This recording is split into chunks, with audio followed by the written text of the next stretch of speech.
Good afternoon, everybody. I'm Ed Steinfeld. I'm the director of the Watson Institute for International Public Affairs, and it is my pleasure today to welcome Daniel Kurtz-Phelan. Dan is the executive editor of Foreign Affairs. He's been serving in that role since October of last year, and as many of you know Dan, he has lots of local connections, but Dan, before going to Foreign Affairs, had served as a member of Secretary of State Hillary Clinton's policy planning staff, and before that, he had served as a senior editor of Foreign Affairs. Many of you are familiar with Dan's writings. They've appeared in the New York Times, the Washington Post, the New Yorker, and a variety of other very prominent media platforms. And I hope you're all familiar with Dan's new book, The China Mission. If you haven't read it, I encourage you to do so. Dan will be speaking about the book today that really focuses on George Marshall's year-long, really 13-month-long effort from late 1945 into early 1947 in trying to stave off China's civil war. Actually, that's not accurate, of trying to resolve a civil war that had been brewing really since 1927 or even earlier. It was an extraordinarily weighty task, and one that Dan doesn't just explain and rehash, but really opens up in all kinds of ways that many of us, certainly myself, hadn't imagined previously, and with implications for many issues that not just we in the United States, but we across the world are dealing with today. So with that, Dan, let me turn it over to you, and thank you for coming today. Thank you so much. Sure. Thank you so much, Ed, and everyone at Watson for having me. Thanks to all of you for being here. Let me say special thanks to Catherine Dunkelman, who may not be in here yet, but she will be, and to Ellen, who helped organize this. Also to the Brown Journal of World Affairs, which is co-hosting, but also helped turn my wife into a great editor as she read draft after draft of my book. She was an editor at the Journal a few years ago, but it prepared her well for reading my book. And I should also say the Foreign Affairs editorial staff right now is teeming with Brown alums. So I come here owing a huge debt to both Watson and the Journal for the training you all do. I promise that I won't spend the next 45 minutes talking about Donald Trump, because I imagine all of you hear enough about him as is. But I do want to start, before I get to the history, with a quote from Donald Trump, something that he said quite frequently through his campaign into his presidency. "We used to win," says Donald Trump, "but we don't win anymore." This is something that we might kind of write off as usual Trumpian bluster, the kind of thing we hear from him all the time.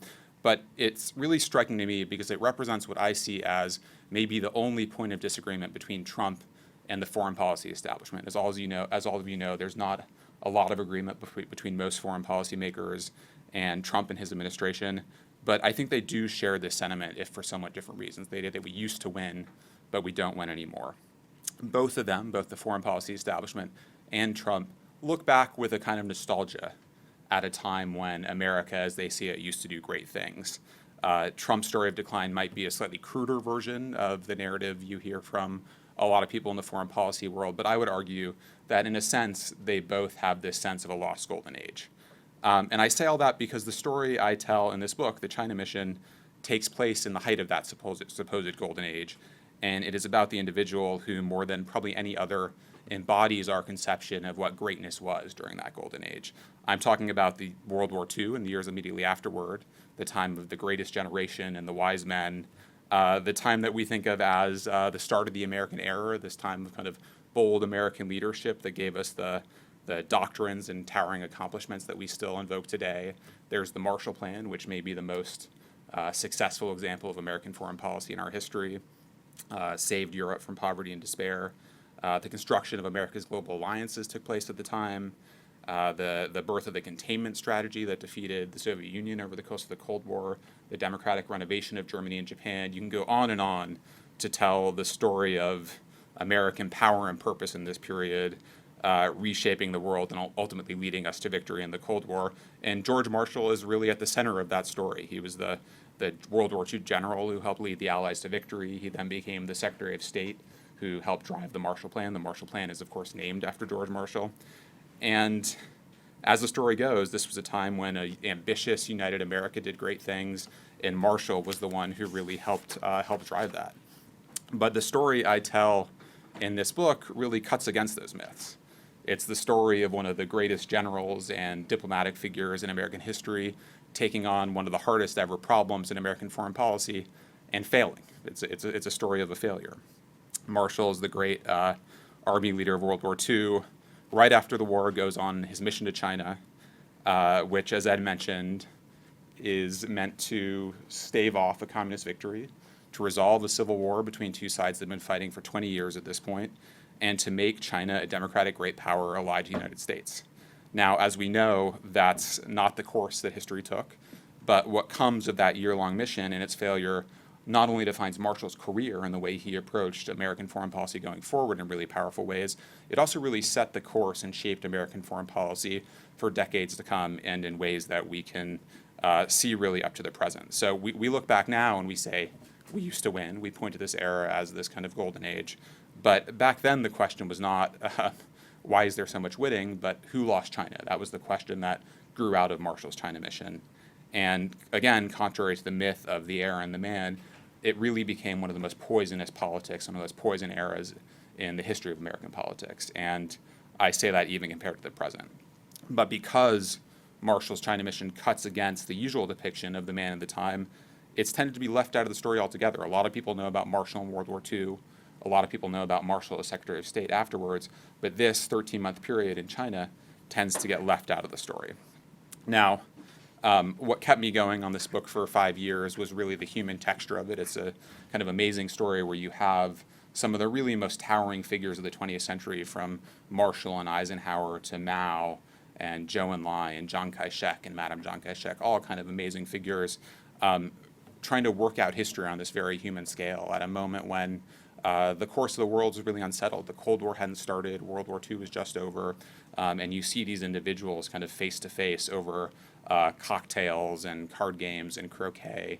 There's a point where they're all playing Chinese checkers in China, even though Chinese checkers is not a Chinese game, as you may know. And you see in this moment how history almost could have turned out completely differently. But I want to focus on a few elements that I think make the mission such a central part of the story of that period, but would explain how it came to shape American foreign policy in that era. And then I'll come back to the present at the end to make the case that it deserves a more central place in the narrative of this mythologized era in American foreign policy. Now, the first point is that the China problem in this moment threatened America's entire vision for the post-war peace. So the story begins in November 1945. World War II had ended in August 1945, a couple of months before, and George Marshall at this point is really one of the most towering figures on earth. He's just spent 6 years as Army Chief of Staff, the senior-most Army general. He started that job the day that Hitler invaded Poland, so he'd had a pretty busy and stressful 6 years. But in that time, he'd become really one of the most renowned figures in the United States and globally. When you read public profiles of him at the time, there's this comparison that someone calls him a cross between Robert E. Lee and Abraham Lincoln, which seems somewhat impossible, but kind of captures the acclaim that was attached to him at the time. There was a draft Marshall movement trying to persuade him to run for president. He was Time Magazine's Man of the Year at a time when that was a really influential accolade. You read accounts of him from the kind of great figures of the era, whether Winston Churchill, who would go on and on about his big brain, or FDR, who thought that Marshall was the greatest diplomat he'd ever seen. All of them go into raptures when talking about Marshall. But he has spent 6 years leading this very, very involved war effort. He's exhausted. He's about to turn 65 years old. His wife, Catherine, has been planning their vacations for years, just waiting for the war to end. So once World War II is finally over, Marshall goes to President Truman, his boss, and says, I just really want to retire. All I want at this point, having led the Army for 6 years, is to retire. And so Truman finally agrees to let Marshall step down and go off into his retirement. He has a retirement ceremony at the Pentagon, which is a brand new building at the time. And the next day, Marshall and his wife, Catherine, drive off to Leesburg, Virginia, where their house is, to start their retirement. Marshall walks through the front door of his house, and within minutes, the telephone rings. It's President Truman on the phone, and he says to Marshall, General, I'm really, really sorry to interrupt your rather new retirement, but we need one last little favor. I have one last thing I need from you. Now, for Truman at this point, China is a problem that threatens his whole vision of what the post-war peace is supposed to look like. At the time, China was seen as one of the big four powers that were going to together make sure that there was not another descent into World War. Remember that there had just been these two terrible world wars, 400,000 Americans had just died. The idea was that the United States, the United Kingdom, the USSR, and China would together keep the peace to make sure that there was not a descent into war again. It was the four policemen, these four powers, that would make sure that disputes were resolved peacefully, that institutions were built that would take care of problems so there was not another descent into this terrible warfare. But the problem was that China didn't really look like a modern great power. It was supposed to be a pillar of peace, but unfortunately it looked a lot more like a failed state than the kind of country that could really take on this role. So Truman looks at this world. There's a sense of communist menace spreading around the world. In China, there's a central government led by Chiang Kaishek and the Nationalists, but it's being challenged for control by Mao and the Communists at a moment when that represents a real threat to this whole vision. And Truman says, you know, there's only one person I know of who I think can solve this problem, and that's George Marshall. People would say that Truman had greater regard for Marshall than anyone else, that in Truman's eyes, Marshall could do no wrong. So when he thought of someone who could take care of this problem, the only one he would think of was someone who had probably done more than any other American to win the war, and he was now going to ask to go save the peace. So that's why he placed the call to Marshall, and he knew that Marshall would say yes because he had such a kind of profound sense of duty. Truman felt bad about this decision, which is why he insisted that it would take just a couple of months for Marshall to go to China to patch things up between the Nationalists and Communists, to make sure the Communists did not win, and to build this democratic China that would become a U.S. ally in the way he had called for. And it ends up taking 13 months. Marshall failed, and starting a whole new phase of Marshall's career. He ends up spending 6 years back at work rather than going off into retirement. He becomes Secretary of State afterwards, later Secretary of Defense. Catherine, his wife, is furious every time he gets a new job offer, but Marshall just can't say no. Now, the second element that made the story of this mission so central to the foreign policy and politics of this area has to do with just how swept up in the potential of the mission Marshall and others of him were in the first months. So Marshall goes to China in December 1945, a few weeks after Truman interrupts his retirement and asks him to go. And Marshall's a pretty hard-headed guy. He has no illusions about how easy this is going to be. He's well aware that the Communists and Nationalists have been fighting for 20 years on and off at that point. But because he has this sense of duty and this sense of commitment, he really throws himself into this mission in a really staggering way for a 65-year-old man who's just spent 6 years running the biggest war effort in the history of humankind. So he goes and he spends the first weeks of his mission just listening. He meets with everyone who will sit down with him, and he asks them what they think. And he sits down with communists, with nationalists, with Chiang Kai-shek, with Zhou Enlai, who's representing the communists in Chongqing, where the capital is at this point. He meets with activists, with professors, with missionaries, and he just listens. He just takes information in. But once he starts to move, because he's so commanding, both in China and on the world stage, Stalin looks at him and says, if the Americans have sent Marshall there, they must be really serious about this. The communists better play along. So Stalin, even Stalin is backing Marshall, and Marshall manages in this first stretch of his mission to get first a peace agreement between the two sides. So he stops the civil war. He gets an agreement to combine their two armies, a plan worked out in great detail to combine the communist forces and the nationalist forces into one army. And then he even gets them to agree on the blueprint for a new democratic constitution, for a new democratic China. And you see, as this starts to fall into place, a fervor for kind of democracy promotion that looks a lot like the United States in the run-up to the Iraq War, for example. It's something that feels very familiar to our time. So you see this hard-headed Marshall going around and reading Benjamin Franklin's speeches to Chinese communist officials. You see him lecturing the Chinese about baseball. At one point, he hands Chiang Kai-shek a draft Bill of Rights and tells him it's just a good dose of American medicine for the Chinese. He even goes and talks to the director, Frank Capra, who's about to start making a movie called It's a Wonderful Life, and he asks Capra to make a series of instructional videos for the Chinese on how democracy works. And it's this moment when, for Marshall, there seems to be this whole other future spread out before him, but it wasn't just Marshall. It was journalists in the US, it was Harry Truman, it was even Stalin and Mao saying, China's going to take a very, very different course. We see a different future here. So Mao is telling his followers that they have to start to learn how democracy works. They have to start to learn how to operate in this new political system. The path of revolution is no longer going to be war, but it's going to be politics. At the height of this, at this moment of success, Marshall goes on what's sort of a victory tour around China. He's been there for a couple of months. He's gotten these 3 agreements in place. He has this blueprint for the new democratic China. And he starts to travel around to these places that have been at war for decades at this point. The Japanese, remember, had been occupying China through World War II. Hundreds of thousands, if not millions, of people had died over the course of this occupation. And Marshall appears in these places, and the crowds hail him as this god of peace. So you see these images, and here's recordings of Marshall being hailed by bands and school children clapping and families kind of mobbing him as he travels around.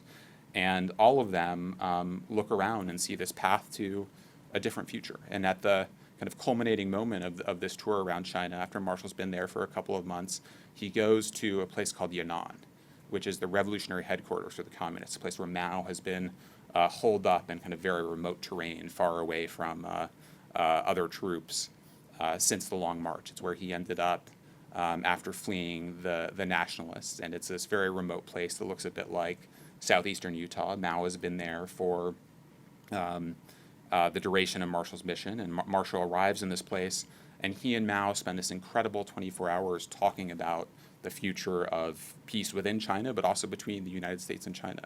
And they have these long conversations where they talk about everything that the communists are going to learn from the United States, all the experts and economic aid that's going to flow from the United States to China to really build the foundations of this new state.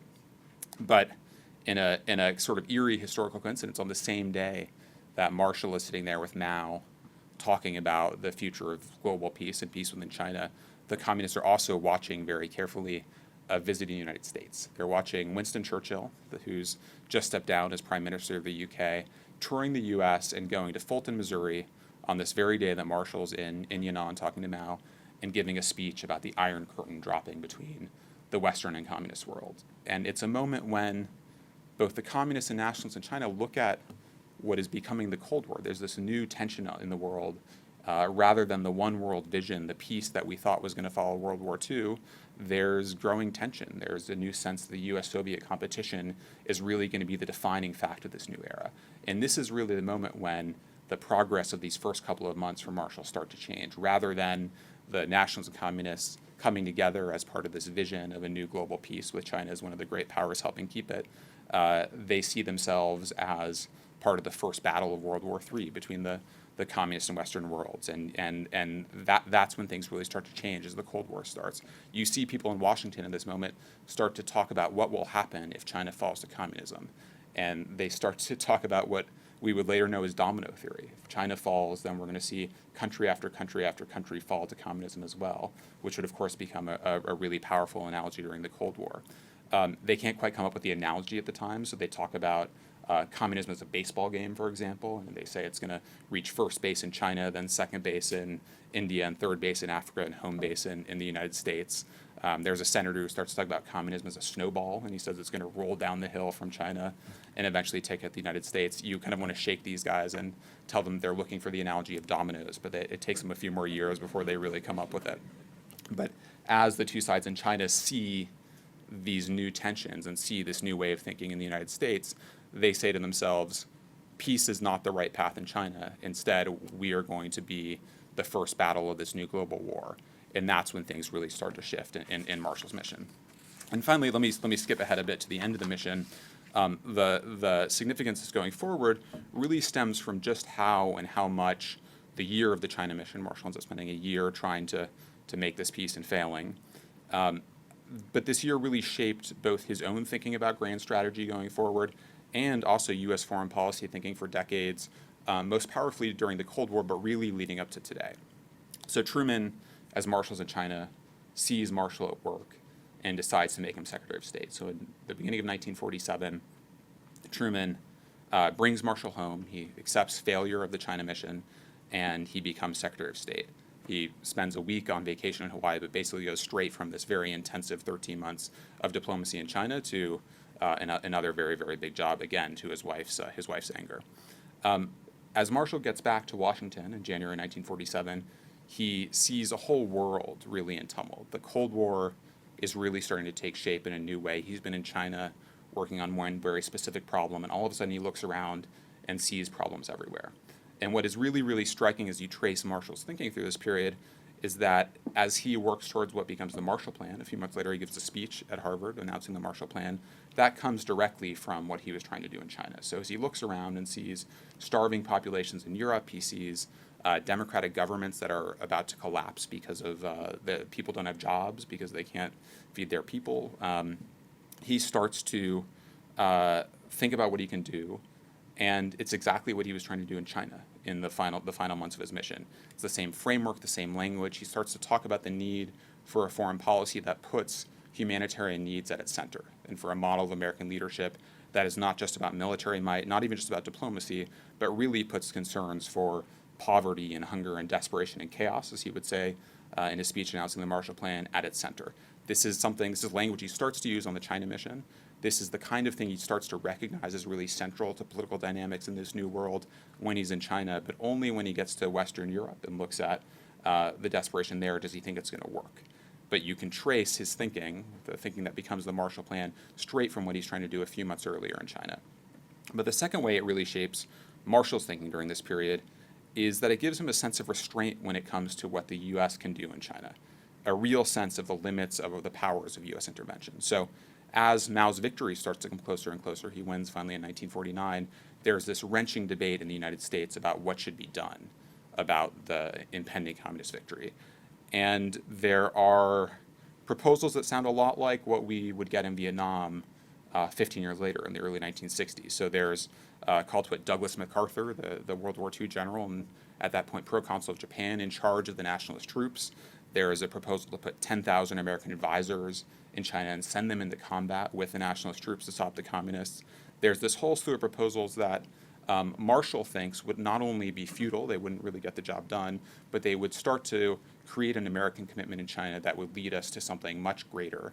Again, something that would look a lot like the intervention in Vietnam not that long afterwards. And so Marshall, as Secretary of State at this point, is the kind of key opponent to this kind of creeping intervention in the Chinese Civil War. And while there's a certain amount of military support, there's a lot of economic support, he at every point says we should never make a commitment that is going to have us responsible for the nationalist Chinese government, because that will end up sucking us in ways that are going to be that will not be successful, but will also be very, very dangerous for American foreign policy. And that's what gets us to the Who Lost China debate that looms over Marshall's final years, but also over American politics for decades. So we probably know the McCarthy line, the Joseph McCarthy line, about a conspiracy so immense and infamy so black, that became the kind of slogan of McCarthyism in the 1950s. That began as an attack on Marshall, when Joseph McCarthy starts to attack George Marshall for having lost China to the communists. It's a really kind of extraordinary thing, even in light of our politics today, that someone who was the kind of leading general of World War II, was this great Secretary of State, could be accused of being a front man for traitors, or even a traitor himself, by a U.S. senator on the floor of Congress a few years later. And it's easy to kind of write off McCarthyism, which becomes this very powerful force through the 1950s, as a kind of strange relic. But it really was it's amazing to go back and see just how powerful it was, not just for those few years, but even going forward. Really striking anecdote to me is the way it affected Dwight Eisenhower. Dwight Eisenhower was one of George Marshall's proteges. He was someone whose career was really made by Marshall. During World War II, Marshall gave Eisenhower the command of the D-Day invasion. He helped him become a general. So Eisenhower really owed everything he had to Marshall. When Eisenhower was running for president for the Republican nomination in 1952, Joseph McCarthy is at his height and denouncing George Marshall as a traitor. Eisenhower thinks about defending Marshall as he's out on the campaign trail, but decides it's going to be so costly that instead of denouncing McCarthy for attacking his mentor, he stands on stage and embraces McCarthy and talks about the deceit that led to the loss of China. It's not because Eisenhower was a particularly McCarthyist character, but just because it was so politically toxic for him to be seen opposing McCarthy at the time. Marshall was very forgiving of Eisenhower in this case, but Catherine Marshall, again, was much tougher than her husband was. And you see this going forward into Vietnam in the 1960s when the Who Lost China debate really looms over policy debates in the Johnson and Kennedy administrations. So they think about what to do in Vietnam. There's a line that I find really chilling from LBJ as he's thinking about putting troops into Vietnam. He says, I don't think this is going to work. It seems like a real long shot, but what happened to those guys who lost China, I apologize for language here, but it's LBJ, so it can't be helped. What happened to those guys who lost China is going to be chicken shit compared to what they do to us if we lose another Asian country to communism. And this is very, very front and center of the minds of these politicians who 15 years earlier, 10 years earlier had seen American politics torn up over the Who Lost China question. And you see this most prominently in Vietnam, but even into the 1980s, you can go and look at debates over intervention in Central America, and there's still reference back to this question of who lost China, seen as an argument for intervention by Cold Warriors really through the end of the Cold War. And when you look at framing over who lost Iraq today, debates we have now, you still see this basic frame that really starts with the Marshall Mission. Now, to close, let me talk a bit about the present. When I started thinking about this book in 2010, I had no way of knowing how resonant much of this would seem when I finally published the book 8 years later. But so much of the way we think about both U.S. foreign policy and then also the U.S.-China relationship is really based on myths. And in my view, we get a lot wrong because of those myths. So with China, we're at a moment in the foreign policy world of sort of collective dismay over the perceived failure of China to develop as Americans expected it to. There's this sense that there were certain hopes for what engagement would bring, what capitalism would bring to China, how it would change Chinese political behavior. And now there's this moment of betrayal when we suddenly discover that Chinese realities have not changed the way we expect them to. And this is really a pattern that, as you can probably see, goes back to Marshall's experience in the China mission, where he goes, there's projected hopes onto Chinese realities at the beginning, there's wishful thinking given up very, very reluctantly as he goes on, and then this furor of recrimination and charges of betrayal afterwards. Once it turns out that China has not gone the way we expect it to. One lesson that I find very resonant and a bit distressing as I think about it is that the debate over who lost China can be just as or even more damaging than whatever mistakes of judgment or perception were made at the beginning. So what we do now may be even worse than whatever mistakes were made over the last few decades when it comes to China policy. And I think there you can kind of see that happening in the trade war debate or other debates over U.S.-China policy now. And if we look back to the Who Lost China debate the first time around, I think there's a bit of a warning there. More broadly, as I noted, Marshall, more than probably anyone else, embodies heroic American power and leadership in this period. He's the kind of wisest of the wise men. The greatest generation thought he was the real great of their time. But the story here presents another side of Marshall. It's the prudence, the attention to the limits of power, the dangers of intervention. And my view is if we want to understand Marshall, but also if we want to understand the model of American foreign policy he built, we need to look not just at World War II and the Marshall Plan, but also at this story of failure, the story of limits. And there is something a bit bracing or dispiriting in that. This is a moment when America represented almost half the global economy, when we just led the Allies to victory in World War II. Even then, we couldn't solve every problem. Even then, we couldn't go into someone else's civil war and find a way out of it. But I think there is also something rather reassuring in that from Marshall. And that's really that accepting that every problem couldn't be solved is essential to finding ways to solve those problems that we can. That was what Marshall took from this. It was not that America shouldn't try to do anything on the world stage, but that recognizing where our power couldn't fundamentally change something was as much a part of leadership as looking for places where we could do some good. So with that, look forward to questions. Thank you so much.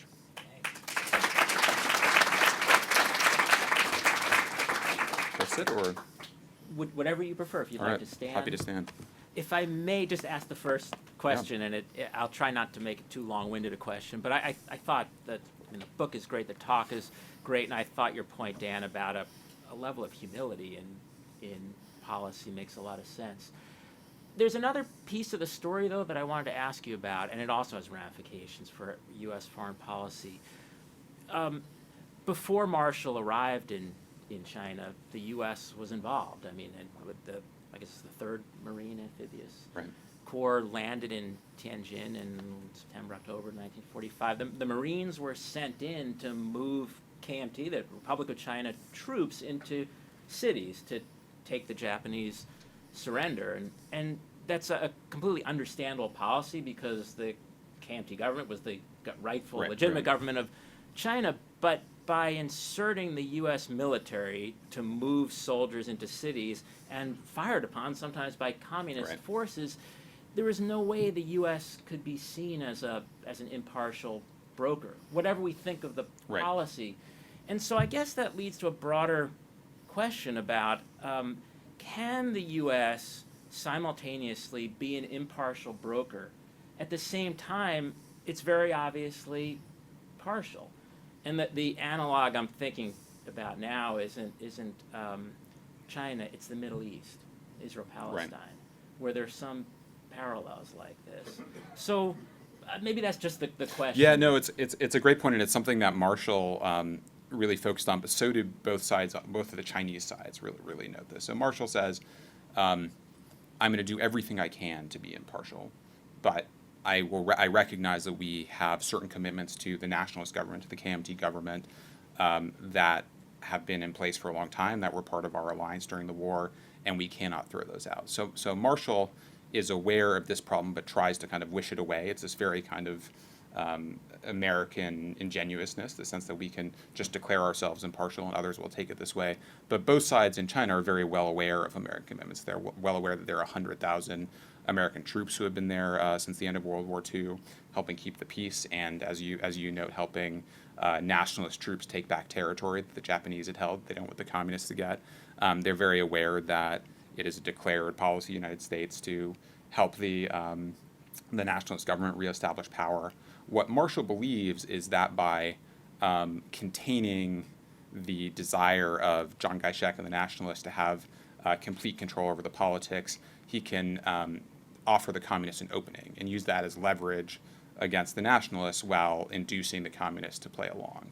And so there is this moment when, and he's attuned to this inconsistency and thinks about it very hard, but he says, look, if I can guarantee the communists that they will have a role in this government, I can use American leverage to give them political space, then I can say to them, this is what you will trade. The trade will be you get this political power, in exchange you put down your guns. Yeah. And you stop the insurgency. The problem is that the nationalists look at Marshall and say, look, he might be telling us we have to play along, he might be telling us we have to give up political power, but we know that when it comes down to it, the Americans are going to back us. And there's a really chilling moment in the story when a conversation that Marshall has leaks. So there's a moment when he's preparing to come to China, when he meets with President Truman in the White House. And Marshall says to Truman, look, I know that my job is to be an impartial mediator, try to bring these two sides together. What should I do if it doesn't work? What should I do, especially if our allies, the nationalists, don't play along? Can I really withdraw support? Is that a threat I can make? And Truman says, well, you'll figure it out when you're there. It's fine. And Marshall, because he thinks this way, says, no, I really want to know what my real leverage is. What is plan B if that doesn't work? And finally, Truman says to him, look, ultimately, we're going to have to back the nationalists. There's no chance that we're really going to fully withdraw support. Marshall thinks this is a private conversation he and Truman are having. Somehow that detail leaks to Chiang Kai-shek and the nationalists. So the nationalists know that even if they don't play along with Marshall in the end, they're likely to get a high degree of American support. And ultimately that means that when Marshall threatens Chiang and says, if you don't, as a negotiation starts to fall apart, if you don't comply with my demands, then there'll be consequences, Chiang says. I know there won't be real consequences. I know that ultimately the Americans will come to my side. And the communists start to see that over time too. So as things fall apart, especially as the Cold War really takes shape and they see the shape of the international system, they're well aware that the Americans are not truly impartial mediators in this case. And as far as the contemporary resonance goes, you're absolutely right. That was one thing that I thought a lot about as I both came to this topic and wrote the book. It's not just in the Middle East, but also in Afghanistan, for example, where there's supposed to be an American-led negotiation with the Taliban, even as we back the central government they're fighting, in the sense that somehow we can kind of overcome that contradiction, despite our involvement, as it kind of seems to be deeply ingrained in American thinking here. I mean, to your point, the tenacity of both the KMT and the communists and the determination to do what they wanted to do, regardless of outside pressure, think it's confirmed in 1949 when Mao stood atop Tiananmen and declared the People's Republic. The Soviet ambassador was in Guangzhou with a nationalist right. government. So it goes to your point about the magnitude of this struggle and the Right. unwillingness to bargain. Do you want to take questions directly? Yeah, Or what- sure. Go We ahead. can start there. I have an interest in this subject. I'm not an expert, but is your book arguing that we lost, like, China, or is it? I know there's a lot of reports that the nationalists are very corrupt and they didn't treat the people well. I also read that Soviet Union was helping China a lot as well, but do you have like a different sort of thought that, like, it's, we could have done something, we did it wrong, or do you think that there were other forces involved besides us? It wasn't like just us and China. Yeah, you got it right with the closing there. My view is that the kind of story of Marshall here is going in thinking that there was something that could be done and learning over time that there were greater forces at play that he could not overcome. So in the beginning, there's this sense that the right application of American diplomacy, of economic incentives, of American aid could really shape the course of China. But Marshall, over the course of these 13 months, spends a lot of time thinking about what can be done to both stop a communist victory and find some kind of peaceful solution in China. And his conclusion ultimately is there are forces that go way beyond American power at this point and his own power that are going to determine the course of China. So when the Who Lost China debate comes, and there are people who say, well, if only Marshall had handled this slightly differently, this never would have happened. Marshall says, no, it was never ours to lose. We didn't lose China. China took its own course because of greater forces that went way beyond us. But because, especially in this moment, there was such a sense of the potential of American power to shape the world, and in the politics that day especially, people didn't accept that answer. There were a lot of people in the 50s, even who were not in the McCarthy camp, who really bought this notion that there was something that we could have done. Surely there was something we could have done to have saved China. But Marshall really came to see it as a case of these greater forces driving events. And I think the historical evidence bears that out, 7 decades later. And also that Mao was such a smart leader. Yeah, so the Marshall, Mao is a fascinating character. There are a ton of fascinating Chinese characters in this. But Marshall came to have just incredibly high regard for Mao's abilities as a military leader. He just saw him as an incredibly canny strategist and also a great propagandist. So Marshall, there was this debate at the time over whether Mao was really a communist or not. And Mao liked to give the impression to American journalists especially that he didn't really believe in communism. He was just kind of a Jeffersonian Democrat. There was a sense that they were just, agrarian nationalists was the term used at the time. And Marshall looked at him and said, no, I think he believes in a Bolshevik revolution. That's what he says. There's no reason to believe that he's not, truly ideological, but he's a great military leader. He's a great propagandist. He clearly has legitimacy among the people he leads in a way that the other side does not. And that ultimately was a really critical factor. I think Jeff Colgan had a good question. Yeah, great. Thanks. Thanks so much for the talk. I wondered about, these days there's a lot of thinking about the liberal order and how it's changing now. You wrote a great piece for Foreign Affairs on it. Thank you. And it's getting built right at this time. In fact, just a little bit before, there's this moment before the end of Cold War, or at the end of the World War II, but before the Cold War really gets going. The liberal order is being built. Bretton Woods, the IMF, the World Bank, GATT is being put on the table. And George Marshall is maybe a little bit apart from that while he's off in China, but then comes back to the Marshall Plan, which becomes a part of that liberal order. And so I wonder whether you say how the China mission shaped his thinking about the Marshall Plan. Is there anything that we can take from his experiences then into sort of thinking about that now? Yeah, so it's it's really amazing tracing. You've done a lot of this work through a slightly different lens, but during World War II, there's still this sense that there's a world order being built for one world, that there's one unified system that will be supported by the four powers, including the Soviets, and that will really define the shape of the international system going forward. That's still the case as Marshall goes to China in December 1945. He comes back in January 1947, and all of a sudden that one world is split in half, and we're in an Iron Curtain world, we're in a Cold War world. And there's this thinking about how you take the institutions and structures of a one world system, that kind of international order, and what that means in a Cold War system. And Marshall has to kind of catch up when he comes back, but he hasn't been, he's been tracking some of the thinking. He's been, reading George Kennan's memos, but he's been so focused on the struggle in China that when he gets back to Washington in January 1947, he has to kind of catch up with the changes in U.S. politics, and it really takes him kind of 2 or 3 months to accept that one world system is broken. So it's only when he goes to Moscow in March 1947 and meets with Stalin, and only then does he accept that the vision of the order that had sustained the U.S. during the war and sustained the Allies during the war has really come apart. But he then looks at structures like the Marshall Plan, as the alliance system that he starts to build when he's Secretary of State and Secretary of Defense, and he sees that as a way to deepen the pieces of that order in the Western world, the non-communist world, and he sees that as really the most important thing the U.S. can do to stop the spread of Soviet communism. So he's well aware of the importance of military power, but also really attuned to its limitations, in part from his experience in China. But he sees the aid under the Marshall Plan, which is $1 trillion as a percent of GDP in today's dollars, which is pretty striking. The alliance structure that was being built as really the most important parts of American policy during that period. Yes. Yeah.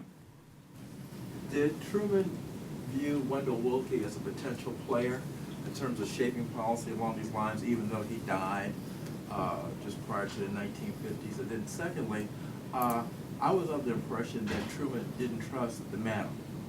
And if he didn't trust Madam Chiang Kaishek, how would that be connected into his relationship in terms of telling Marshall what to share to Chiang when he went to China? So you bring up two really, really fascinating characters. Wendell Willkie had been the Republican presidential candidate running against FDR during World War II. And he played a really central role somewhat earlier in U.S.-China policy. He took a trip to China during the war and ended up setting up a visit for Madam Chiang Kai-shek to the U.S. during World War II. She was this really amazing figure. She was married to the Generalissimo, to Chiang Kai-shek, but had been educated in the U.S. She spent some time in the South, so she had a kind of Southern lilt. Then she'd gone to Wellesley, was brilliant and charismatic by the account of everyone who interacted with her. And she came to the U.S. during the war and went on this speaking tour where she would speak to 30,000 people in Madison Square Garden in the Hollywood Bowl with this amazing Southern accent, making the case for nationalist China. So really building up this image of a democratic, modern China. She was Christian as well, so that really played into this sense of a China that was going to develop according to an American vision. She spent much of the war helping develop that vision in the United States. Over time, people became more and more suspicious of her as a kind of what was the term that people used? They would talk about the kind of two-faced quality of her. She would kind of come and say one thing in the United States and then go back to China and preach a very, very different line. So I think it was Eleanor Roosevelt that said, she can talk democracy, but she doesn't live democracy. And as the kind of reality of the nationalist Chinese government became more clear to people, she was seen as the kind of one of the most corrupt figures in it. Marshall had a very kind of complicated view of her. She was one of the key interlocutors in his interactions with Chiang Kai-shek, but she spoke this great English. She knew how to kind of interpret her husband to Marshall and Marshall to her husband. So he realized that it was very, very important that he keep her close, and that he used her in his diplomacy with the nationalists. But as she started pressing him to give more aid, to commit to an American military intervention, the tensions between the two of them started to grow. And ultimately, she never got what she wanted out of Marshall. They stayed personally close. She was very close to his wife, who ultimately came to join him in China and developed a very, very close relationship with Madame Chiang and her husband. But she never could quite get the American support she wanted, and they blamed Marshall for that. She and her husband saw Marshall as ultimately the person who was responsible for ending American support in the way they wanted. Yeah. So could you expand your comments a little bit on present areas of economic contention between us and China? Specifically, is trade imbalance, does it make any difference or not? There's a lot of yelling and shouting on both sides. Do tariffs make any sense? And is theft of technology anything that ought to get held up and pilloried, or is it just normal economic behavior that everybody does all the time anyway? So let me preface this by saying I'm not an economist, but from a perspective of kind of the broader U.S.-China debate, my view would be that there are certain pieces of this that are worth focusing on, and others that are red herrings. The deficits is probably not the right area of focus. Tariffs are probably not the right kind of response. But some of the intellectual property theft and technology transfer issues are real concerns in the U.S.-China relationship, and something that were part of U.S. foreign policy debates going back before this administration. The problem is that by focusing so much on deficits and tariffs, we in some ways undermine our ability to take real action on some of those other issues. And that's especially true when it comes to the need to address those issues in an international and multilateral context. So ideally, you would approach some of the practices of China when it comes to forcing companies to transfer intellectual property, things like that, with a broad coalition of allies and partners in the international system. By going after every trading partner the United States has at the same time, you make it harder to do that rather than easier. So in some ways, by focusing on the wrong things, you make it harder to motivate common action on the things that do really need attention. Question up here? Yeah. How small or large do you think the impact of the Henry Luce and the American Christian missionary experience was on the way Americans viewed Marshall's work in China and the lost China part? It's a great question. So over the course of really decades and decades, a large number of American missionaries had gone to China.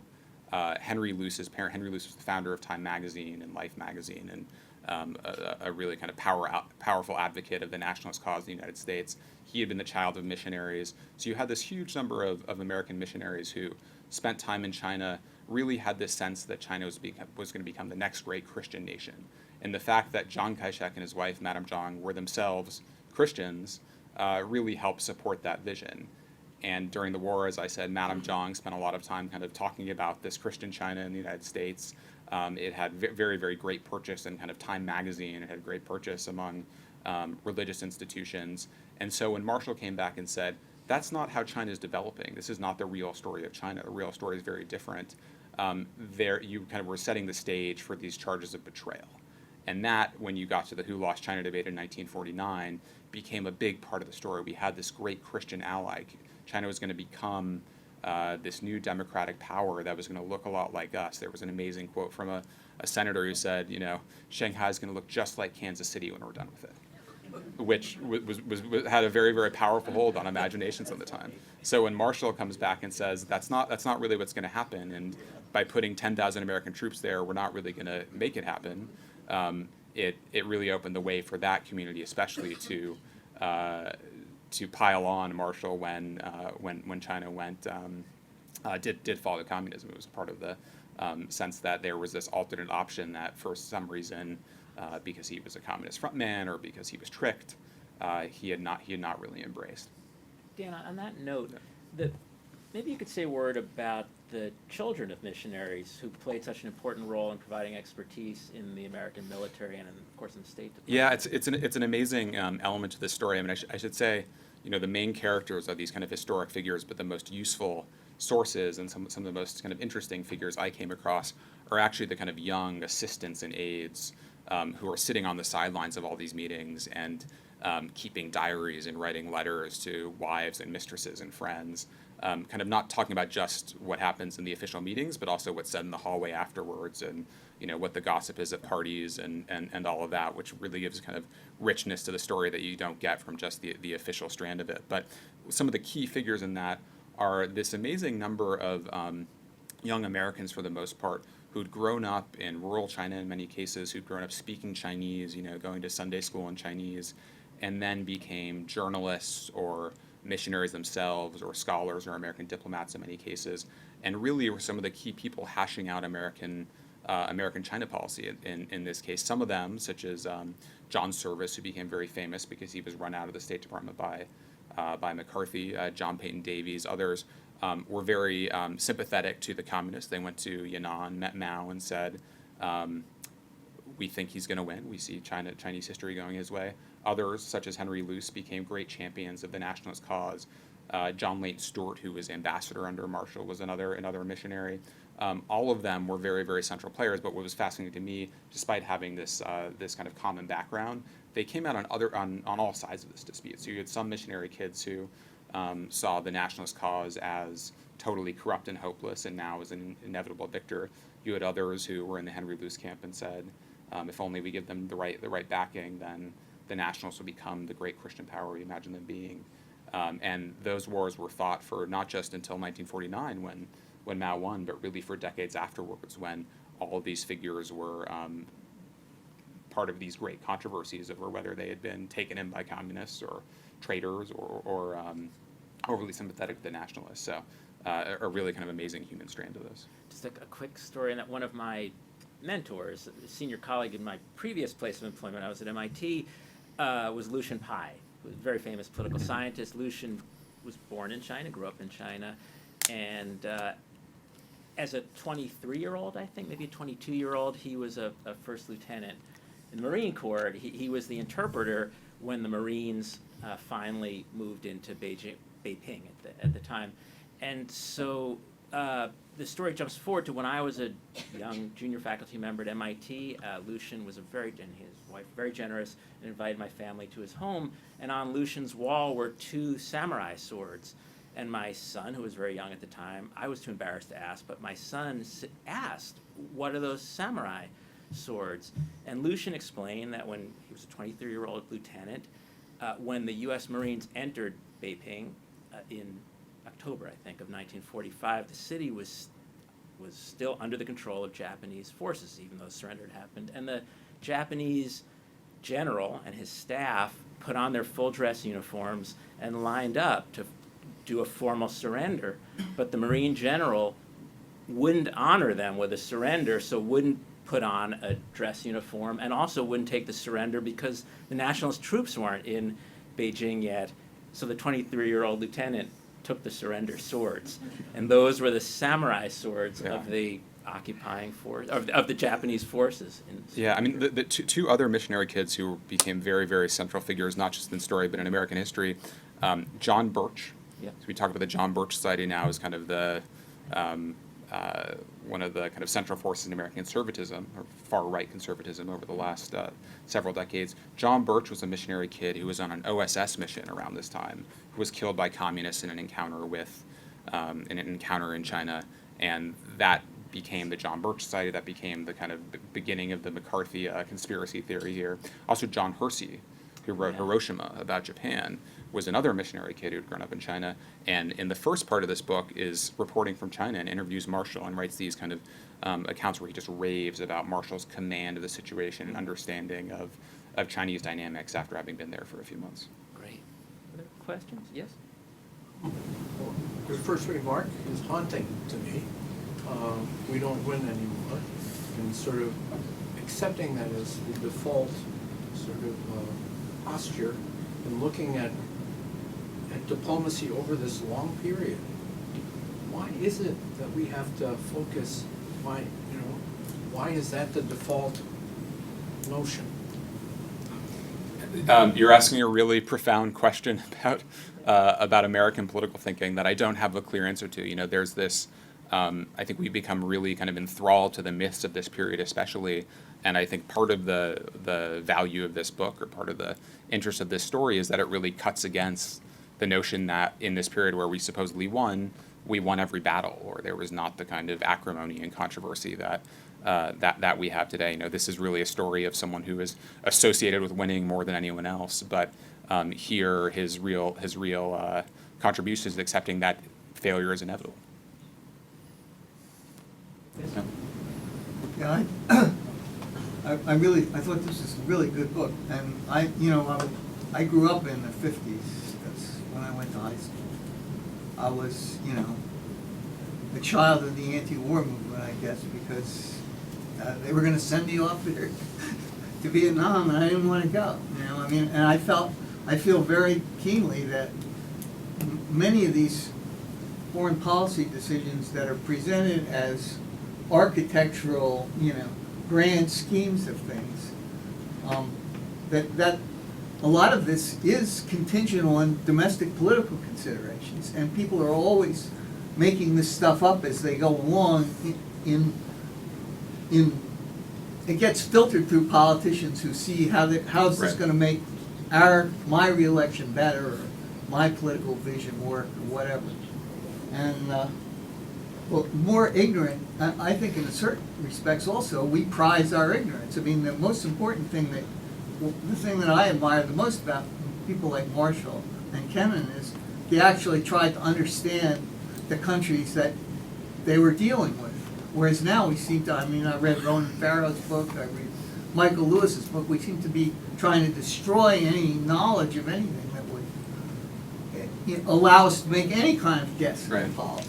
So, Yeah, I mean, two related thoughts. Just keying off that, the moment when Marshall's selected, the moment when he gets this phone call, the day after his retirement ceremony from President Truman, what had happened that day is that a previous American ambassador to China had quit in a huff, and Truman was worried that it was going to create bad headlines. It was a political problem for him.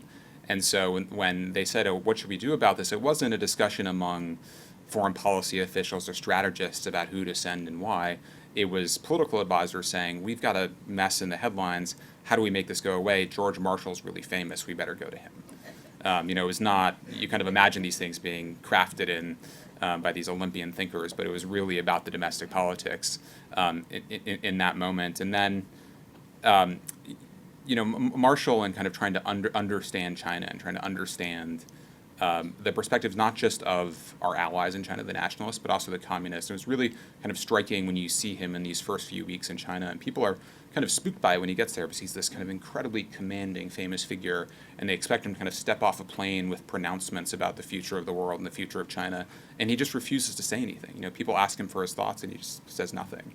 And he spends weeks just sitting and letting people talk to him and taking in the information, and only after he's done that does he start to come up with a plan and kind of enter the diplomatic process. But that process of getting to know how this problem looks from the through the eyes of both allies and adversaries is the first step for him. So this one. Could you argue that the scapegoating of the people involved in the who lost China question were inevitable given the history? We have Luce and the KMT on one side pumping up U.S. public opinion. You've got all these, every church in the country was raising money for Right. starving children in China for the last 10 years. And you have Marshall thrown in there, he doesn't speak Chinese. No, really, he never, maybe been on the ground once, he visited Tokyo, I know, before the war, or Japan, but I don't know that he's ever in China. So he's an obvious target. What's he know about China, right? I mean, he's been taking advantage. Yeah, so Marshall actually spent 3 years in China. I should have said this. Earlier in his career, he spent 3 years in China when there was a detachment of an American Army regiment posted there in the 1920s. So he was actually pretty familiar with the history and had studied the language and didn't come to this totally naive or totally fresh. But your broader point is totally right. We had spent so much time building up this image, especially during World War II, where there was this kind of perceived propaganda need to kind of talk about our great ally. And so when that image turned out to be hollower than people thought, it paved the way for the charges of betrayal and the kind of furor of recrimination that came later. Because if all that propaganda was true, then the only explanation for failure has to be some kind of betrayal. So and that's right. You kind of see it starting during these years, even though it's a few years before Mao wins in 1949. You see Henry Luce coming to China, and you watch Luce through Marshall's eyes, and you see him getting just kind of snowed by his nationalist interlocutors. They give him these, supposed secret briefings about how well things are going, and Luce comes and talks to Marshall and says, "Well, the nationalists are really about to win, huh? Another few weeks, and this thing is over." And Marshall just kind of shakes his head and says, I have personal sympathy for this guy, but he's clearly being taken in by them, and he recognizes the kind of momentum of that propaganda as it builds up over time. Yeah. I was wondering, was there any connection in the early 50s there when the Who Lost China stuff was talking about? The famous general had the Flying Tigers, Claire Chennault, Mm-hmm. and his wife, who I believe was a Chinese national, Anna. And I know they had some connection with this famous lawyer from Kentucky, Thomas Corcoran, who was a part of Roosevelt's brain trust. And I just thought I remember reading somewhere that those three had some connection with the We Lost China movement. Yeah. Am I accurate there, or is that something? You're absolutely right. And one thing that is really, really striking and kind of personally infuriating as I was digging into the research for this book, you see all these characters, Henry Luce, Chennault's, other people associated with McCarthy later on, who say in the 1950s, well, we told Marshall at the time that this was never going to work and they should have just backed the nationalists to the hilt so they could have won. I found letters from all of these people to Marshall, to one another, saying, we think what Marshall's doing is exactly right. It's clear that the nationalists can't win. They have to negotiate. So I would come across these letters in their personal papers and just look around and want to kind of hit someone because I was so angry about their betrayal. But all of those people later claim that they were arguing for full-fledged American support in 1946, when in reality they were all saying, we don't see a path forward other than what Marshall's trying, and it might not work, but this is the only real option we have. And I believe Anna Chennault lived in Washington D.C. for years. She just died. Yeah, just a few months ago, right? Yeah. She was much younger then. Yeah. And Madame Zhang died maybe 10 years ago. Yeah, she was living in New York until she was 105 or something. Story of Towers. Yeah, exactly. Question over here. I wanted to ask, when listening to kind of the story of this American China mission, to me it very much recalls the earlier failure or loss of China, which was the failure of the Comintern mission in China in the 1920s, when Sun Yat-sen cried for help and nobody would help him but the Soviets, and then they tried to kind of fuse the communists and the nationalists together into the First United Front to try to get rid of warlords which were actually backed by European powers who were hiding in their concessions, basically extracting resources and leaving the country to rot. And ultimately that Comintern mission completely failed. And in Moscow, it was a big debate between Stalin and Trotsky about why did we fail to hold these communists and these nationalists together. And actually Stalin blamed the communists, and he never really liked the Chinese communists. As far as he was concerned, they weren't even really communists. And he blamed them for not cooperating with the nationalists because he liked Chiang, Kaishek. And so I wonder if Marshall was in China in the 1920s, I presume he was on the Yangtze Patrol or something like that. I wonder if this history, which he would have been aware of and present of, how did that impact his planning for the 1940s China mission, which seems to have failed in exactly the same manner. Right. Yeah. So you bring up a really interesting history. There had been this 20-year cycle of attempts to bring the nationalists and communists together, outside powers trying to force them together, and then it falling apart for one reason or another over time. And they'd been through the cycle 2 or 3 times from the 1920s on. Marshall knew this. He'd seen this the first time around. He'd been in China, stationed in Tianjin when Chiang Kai-shek was leading his expedition to the north in the 1920s. What Marshall hoped was different in this time is that all of the outside powers were supporting a united front, that both the Stalin was pressuring Mao to negotiate, the Americans were pressuring Chiang, and he hoped that would change the basic calculation, and it did for a period of time, for a few months. It's when that outside power started to shift that things came apart again in exactly the way that you, as you point out, that it did earlier. So Marshall was well aware of that history, but as he looked at the policy options, if it was a matter of withdrawing entirely and giving up on China, whether it was a matter of backing the nationalists fully without any attempt to negotiate a solution, he thought that was the only real thing that could have changed the course of the war. Yeah. Do you think Winston Churchill was ever aware of or understood how he might have thrown a wrench in the works with the Iron Curtain speech? So I should. Marshall might have told him. The Churchill speech was one of a series of statements over that period that indicated to observers in China and elsewhere that the Cold War was really starting. But on a personal level, Marshall came back to the United States after a few months of the mission to lobby for an assistance package to what he thought was going to be a unified government, the new Chinese government, and to bring his wife Catherine back to China with him. And Churchill really wanted to see Marshall during that period, to kind of have a sit down with Marshall to talk about how he saw the world. And Marshall kept kind of putting him off because he was so busy lobbying with Congress for this aid package, and finally just said, "Sorry, I don't have time to see Churchill. I just can't see him on this visit." So whether they ever talked about it after that, I don't know. But the fact that the same day that Mao and Marshall are talking, they're also watching this speech in Fulton, Missouri, and really registering it in a way that seems surprising given the communications at the time is quite eerie. Yeah. When you were talking about the children of missionaries in China, I thought you were going to say Pearl Buck. And did you? I mean, she grew up in China, spoke Chinese, Yeah. and was familiar with it. And she wrote about that. Did you come across her much? I did, and we were talking about the kind of image of the nationalists that had taken hold in the United States at this point, and the kind of Pearl Buck story was very, very much part of that. The Good Earth had been published in the 1930s, I believe, and it had been a best-selling book. It had been a Broadway play. I think it had been a movie at that point.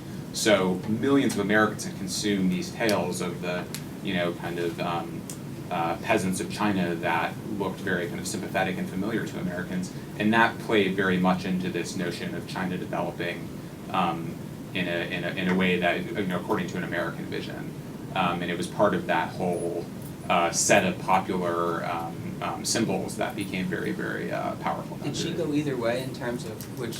I think she turned. I believe she became very, very critical of the nationalists at this point. She wrote a story in the New York Times Magazine, if I remember correctly, in the 1940s, that was very critical, and that was one of the things that started to shift some opinion away from the nationalist cause. Her father had been a missionary, I believe. I think it was her father. So she had grown up among all of these people, but as the debates among missionary children started to get more vicious, she ultimately fell on the critical side. But earlier, when she was writing The Good Earth and her fiction, it was very much part of the kind of sympathetic picture of nationalist China that was developing over the 30s and 40s. Question. I have a quick question. Dan, could you just talk a little bit about how you came to this story? I mean, Yeah. What made you think that you could do what you ultimately did, shed new light on something that seemed, well-trod territory? And it's just, to me, it's really cool that you figured out a way to open this up again. So I went into the State Department in the Obama administration, and I ended up working in an office called the Policy Planning Staff, which had been founded by George Marshall when he was Secretary of State. And when you work in the Policy Planning Staff, George Marshall is this kind of totemic figure that is just referred back to constantly, specifically to the Marshall Plan, so that almost anything you're working on when you're in policy planning, either some outside columnist, there's like a Thomas Friedman column, or one of your bosses says, you should just come up with a Marshall Plan for that. So if you're working on, post-Arab Spring Middle East, you read the column that says, just come up with a Marshall Plan, or you're working on Southeast Asia or Central America. Every problem, the Marshall Plan is the solution. I think now we're talking about a Marshall Plan for Middle America, so it's even spread beyond foreign policy now.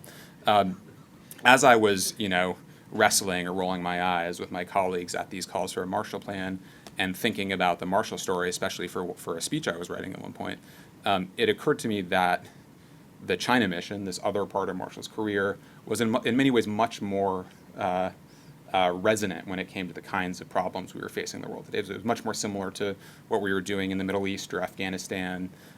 It was much more similar to the ways we were wrestling with constrained resources and problems around the world. And I figured out that there was not a book that, I wanted to read the book about the China mission, and it did not exist. And ultimately that's what drove me to the story. And it turned out, there are copious official records that had been pretty well plowed. So people had gone through the intelligence archives and the State Department archives. But going and looking at these kind of bit players, characters have been forgotten by history in many cases, and looking at their letters and diaries, you kind of get a whole new level to the story that I did not think had been well told in the existing histories. So that's really what persuaded me that there was new ground here. Great, fantastic. I recommend the book. Please join me in thanking Dan Kurtz-Phelan, and thank you all for your time. Thank you so much.